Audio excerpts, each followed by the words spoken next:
देखिए बच्चों, कक्षा 11 की क्लास में इस समय हम रैखिक समीकरण चैप्टर पढ़ रहे हैं। ये चैप्टर इसलिए भी और ज्यादा जरूरी है क्योंकि इंटर में चैप्टर होगा रैखिक प्रोग्रामन। फिर आप बिल्कुल वहां पर नहीं समझ पाएंगे यदि यहां से पढ़ के नहीं चल रहे हैं आप।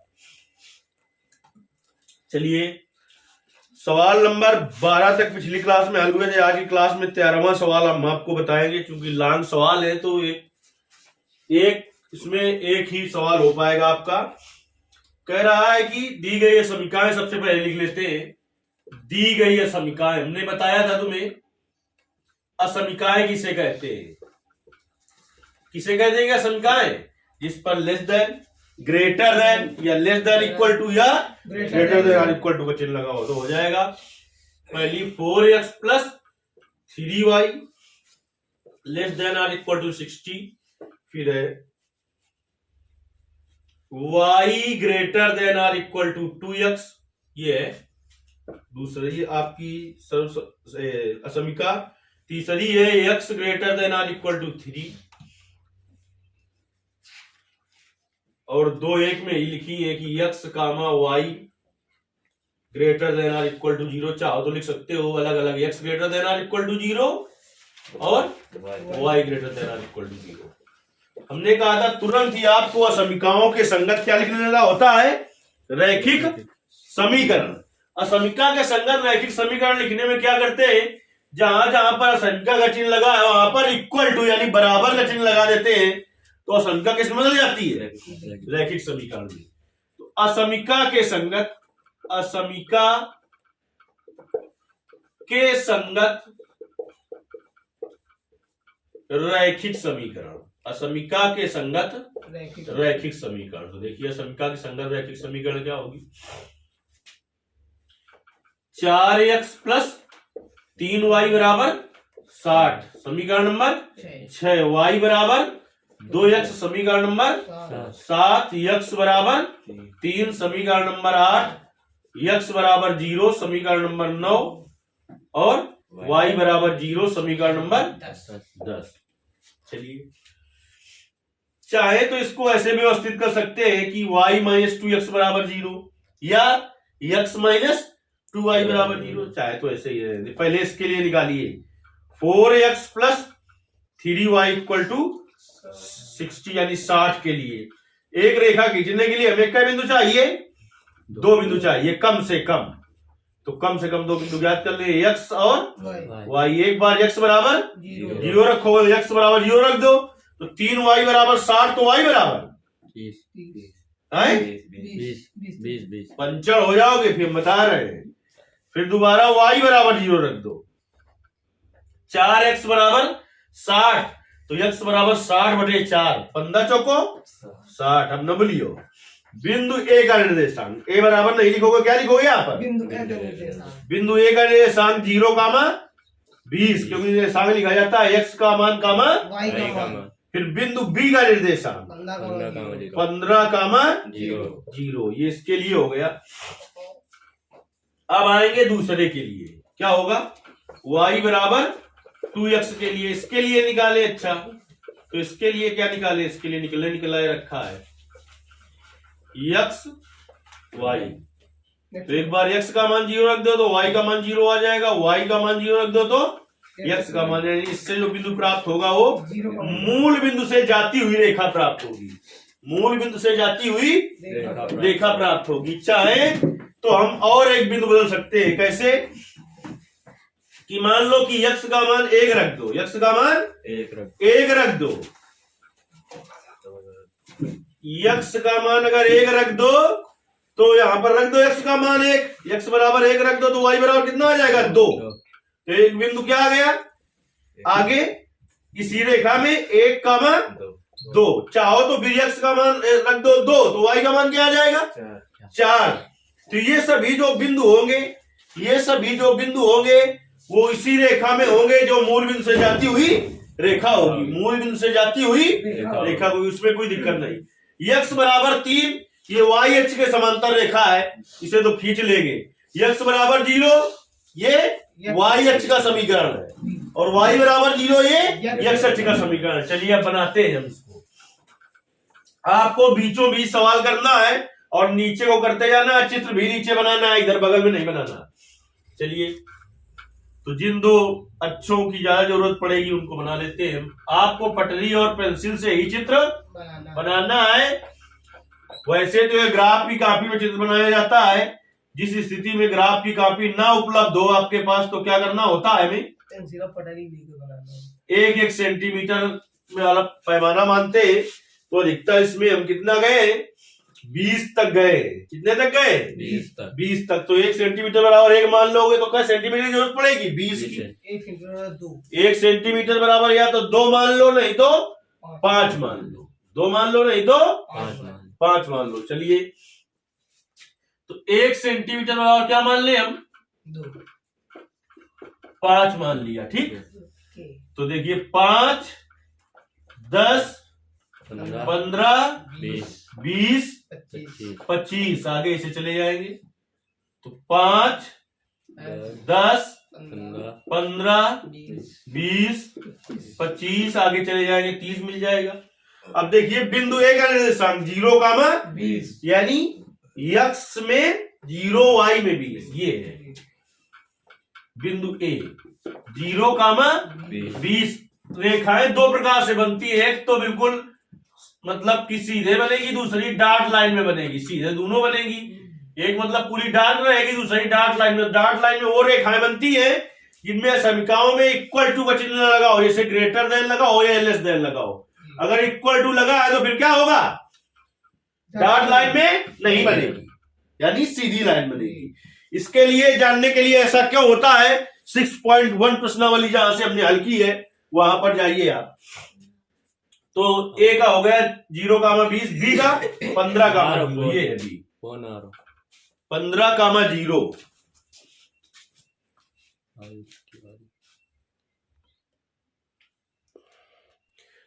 15, 0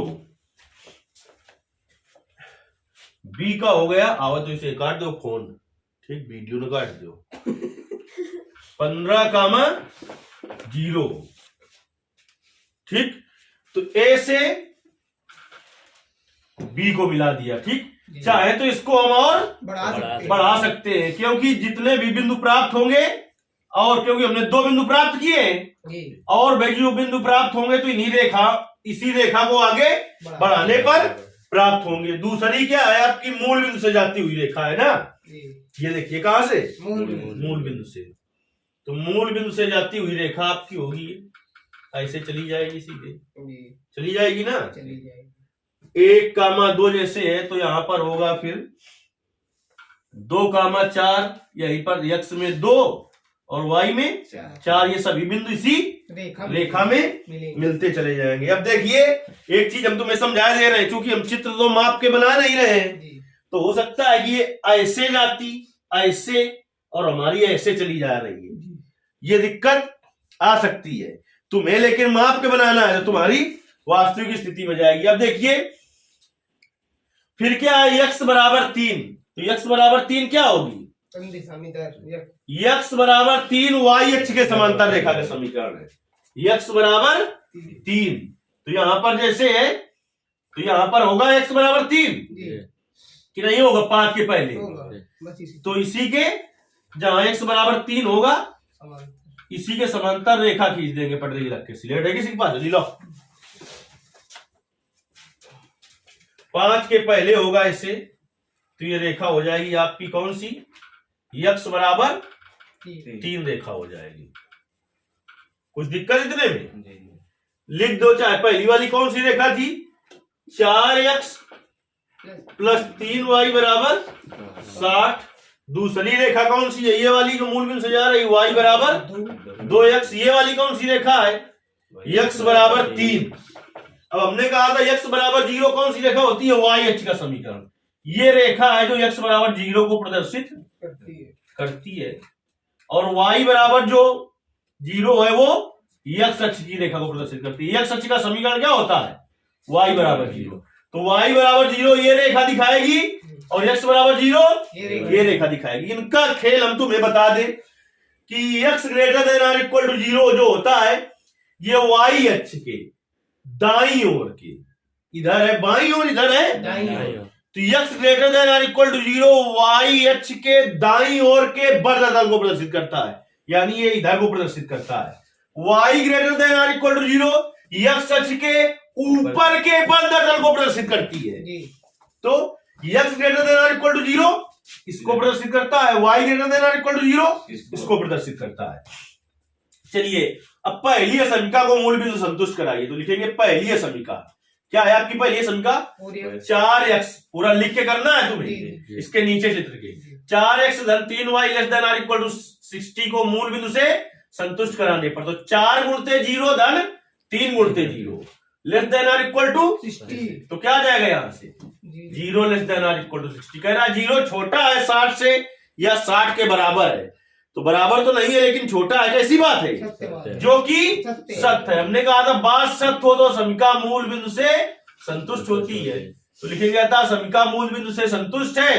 जब संतुष्ट हो तो आलेख मूल बिंदु की ओर आता है, तो ए बी ये थी तो इसका मूल बिंदु की ओर आएगा, यानी इधर आएगा पूरा। जब इधर आएगा तो हम सब तुम्हें समझा दे रहे हैं, क्योंकि हम क्यों नहीं कर रहे हैं, आप करें फर्स्ट ईयर में गलत नहीं है, लेकिन इंटर में सीधे केवल हमें क्या करना होता है? उभयनिष्ठ भाग आलेखित करना होता है। 5 समीकाएं हैं, पांचों में जो उभयनिष्ठ होगा वही भाग आलेखित करना होता है, किया जाएगा। तो इसी तरीके से इसमें केवल अगर आप सब कर रहे हो तो सब के बाद फिर फर्स्ट ईयर में भी तुम्हें उभयनिष्ठ भाग को डाल करना पड़ेगा, ठीक? तो ज्यादा घिचिर पिचिर हो जाएगी, इसलिए हम ए बी का देखिए ये है तो इसका अंदर की ओर आएगा, और समझ गए होगे आप, ये भी भाग आ जाएगा, ये भी भाग आ जाएगा, ये भी आ जाएगा, ये भी आ जाएगा, आ जाएगा, ये भी है, ये सब भाग आ जाएगा, अंदर की ओर आ रहा है इधर, समझ गए? अब देखिए दूसरी है, जो दूसरी रेखा जो है वो क्या है? y बराबर 2x, y बराबर 2x है। इसको मूल बिंदु संतुष्ट कराइए इसको, तो आ जाएगा 0 greater than or equal to 0। दूसरी समीका को मूल बिंदु संतुष्ट कराने पर, तो कैसी होगी ये? संतुष्ट होगी। कैसी होगी? संतुष्ट होगी। तो इसका किधर आएगा? ऊपर की ओर, मूल बिंदु की ओर आएगा। किधर आएगा? मूल बिंदु की ओर आएगा। तो 2 है आपके पास, तो मूल बिंदु किधर होगा? अब देखिए आपका जो सही चित्र बनेगा, अगर ये रेखा ऐसे नीचे दब के जाती है, नीचे ऐसे दब के चली जाती है, तो मूल बिंदु इधर की ओर मिलेगा। अगर ऐसे जा रही है, जैसे कि हमारे चित्र में गई है, तो हमारे पास तो पटरी है ना कि हमने नाप के बनाया हो, तो मूल बिंदु किधर मिलेगा? नीचे की ओर मिलेगा। वाली ये कौन सवाल है? 13 नंबर। फिलहाल वास्तविक स्थिति में आपकी रेखा जो जाएगी वो इस तरीके से जा रही है, किधर से? नीचे से ऐसे जा रही है कुछ। वास्तविक स्थिति में जब चित्र आप माप के बनाएंगे तो दो इस तरीके से जा रही वास्तविक स्थिति में बनाएंगे जब आप।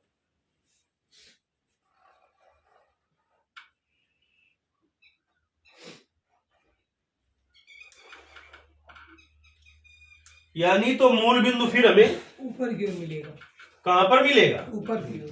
y बराबर 2x, और इधर से जा रही है तो मूल बिंदु हमें इधर की तरफ, तो इसका मूल बिंदु की तरफ करेंगे तो ऊपर की ओर जाएगा, तो ये भी भाग आ जाएगा और वो ये भी भाग आ जाएगा। पहले में भी ये भाग आया था कि नहीं आया था? आया था ना जी। तो ये सब भाग आ जाएगा, इधर का भी भाग आ जाएगा, ठीक। अब देखिए x बराबर 3, इस तीसरी समीकरण को संतुष्ट कराइए, तो आएगा 0 greater than or equal to 0 greater than or equal to 3। ये बताओ कैसी बात है? ये तो सत्य थी, ये कैसी है? असत्य है। तो असत्य हो तो कहां को जाएगा? मूल बिंदु से बाहर की ओर जाएगा। तो x बराबर 3 ये रेखा है, संतुष्ट होती तो अंदर को आता, असंतुष्ट है तो बाहर को। जब बाहर को जाएगा तो ये भी भाग लेगा और ये भी भाग लेगा, ठीक।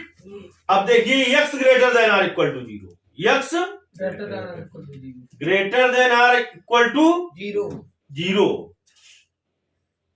इसमें 3 कैसे बन गई यार? इसमें 3 बिंदु कैसे बन गई? ये भी असंतुष्ट है तो कहाँ गया इसका, ऊपर की ओर। इस वाली का गया ऊपर की ओर, तो इसमें ये भाग थोड़ी शामिल होगा, होगा क्या भाई? देखिए ए बी का संतुष्ट था तो अंदर की ओर आया था, समझिए बात को, तो ये भी भाग आया, ये सब इधर के भाग आए थे, आए ये वाली संतुष्ट है। लेकिन जब वास्तव में चित्र बनाएंगे आप और बिंदु प्राप्त कर लेंगे, ये वाले बिंदु, ठीक, और इसके हिसाब से चित्र बनाएंगे तो ये ऐसे जाएगा, ऐसे और ऐसे, ठीक, तो मूल बिंदु किधर की ओर मिलेगा, ऊपर की ओर मिलेगा। कहां पर मिलेगा, जब ऊपर की ओर मिलेगा तो इसका ये भाग आएगा, तो ये इसमें तो आएगा नहीं, फिर बाहर की ओर जाएगा इसका यार, तो ये वाला भाग आएगा क्या, नहीं आएगा, तो ये और ये आएगा। अब तीसरी ये वाली क्या है, तीसरी ये x बराबर 0, तीसरी क्या है, असत है, तो मूल बिंदु से इसका कहाँ जाएगा, बाहर की ओर जाएगा। कहाँ जाएगा, मूल बिंदु से बाहर की ओर जाएगा। जब बाहर की ओर जाएगा इसका तो ये भी भाग आएगा और ये भी भाग आएगा। अब ये वाले भाग नहीं आएंगे, आएंगे क्या, नहीं आएंगे, तो इनका जो काम अब खत्म। अब केवल दो पे काम चल रहा है। अब देखिए तीसरी x बराबर 0, हो चुकी है, अब चौथी x बराबर 0, तो ये क्या होगी, मूल बिंदु से संतुष्ट होगी, चौथी को कराना। जब संतुष्ट होगी तो कहाँ जाएगा, हमने पहले बता दिया था इसका अर्थ कि इधर को जाएगा, इधर को जाएगा तो ये भी भाग लेगा और ये भी भाग लेगा। अब पांचवी को कराएंगे मूल बिंदु संतुष्ट, तो इसका अर्थ समझा नहीं दिया है हमने, कहाँ जाएगा, ऊपर की ओर। ऊपर ये वाली गई थी तो ये विभाग, ये विभाग, ये सब भाग लिए थे, लेकिन उसके पहले वाले में ये भाग नहीं आए थे तो हमने हटा दिया था। इसके जब ऊपर जाएगा तो ये भाग लेगा, ये भाग लेगा, लेकिन ये भी भाग लेगा। तो पांचों में कौन सा भाग मिल रहा है, ये वाला भाग, तो ये छायांकित किया जाएगा। ये बात आपको अच्छे समझ लेनी है। चाहे तो आप सबका दिखाएं पांचों का, फिर इसको डार करें, नहीं तो हमें उभयनिष्ठ भाग या लेखित करना होता है। चलिए इसके आगे सवाल अगली क्लास में आपको बताया जाएगा।